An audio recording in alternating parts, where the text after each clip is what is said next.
আচ্ছা, যদি 10 টাকায় পেয়ে যায় প্রায় 20 রকমের ভর্তা তাহলে কেমন হয়? মজা না বিষয়টা?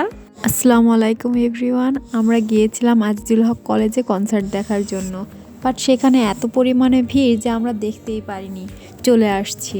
কলেজ থেকে বের হয়ে আমরা চলে আসি সাতমাথায় চিতই পিঠা খাওয়ার জন্য। আর এখানকার পিঠাটা এত মজা ছিল যে রিভিউ না দিয়ে পারলাম না। বিশেষ করে এখানকার ভর্তা, যা কিনা আপনারা চিতই পিঠার সাথে যত খুশি তত খেতে পারছেন। এখানে প্রায় 20 থেকে 21 প্রকারের ভর্তা ছিল, যেগুলো দেখতে যেমন সুন্দর, খেতেও তেমনই মজা।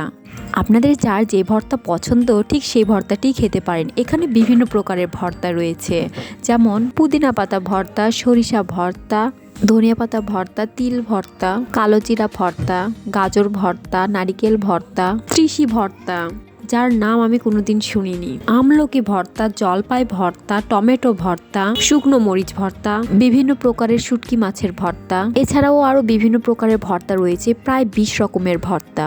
এক একটা ভর্তার স্বাদ ছিল এক এক রকম, কোনোটা ঝাল, কোনোটা মিষ্টি, আবার কোনোটা আবার টক। আপনারা যখন খেতে নেবেন তখন মনেই হবে না যে কোনটা ছেড়ে কোনটা খাবো।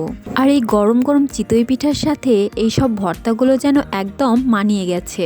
আমরা যখন যাই তখন বাটিগুলো প্রায় ভর্তায় পরিপূর্ণ ছিল, কিন্তু কিছুক্ষণের মাঝেই তা ধীরে ধীরে কম হতে শুরু করে। আর বুঝতেই পারছেন এমনটা কেন হয়েছে।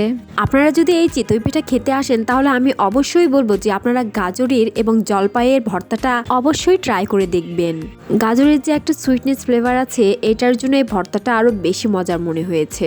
সাতমাথায় চিতই পিঠার আরো অনেক স্টল রয়েছে, তবে আমি এত প্রকারের ভর্তা সেখানে দেখিনি।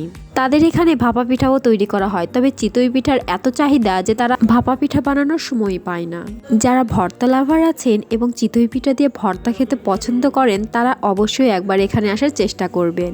আর এই চিতই পিঠা খাওয়ার জন্য আপনাদেরকে আসতে হবে পৌর পার্কের ঠিক সামনে। আরো সহজ করে যদি বলি, পৌর পার্ক থেকে বের হয়ে বাম দিকে যে রোডটা সাতমাথার দিকে আসছে সেই রোডেই আপনারা এই চিতই পিঠা স্টলটা দেখতে পাবেন। তারা প্রতিদিন বিকাল 4টা থেকে এই স্টলটি চালু করে থাকে।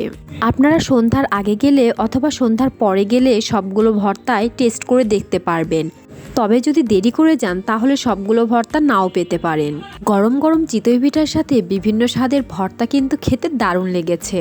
যারা ঝাল খেতে পছন্দ করেন আশা করি তাদের এই পিঠাটা মজা লাগবে। আপনারা যদি এখানকার পিঠা খেয়ে থাকেন তাহলে অবশ্যই জানাবেন আপনাদের কেমন লেগেছে।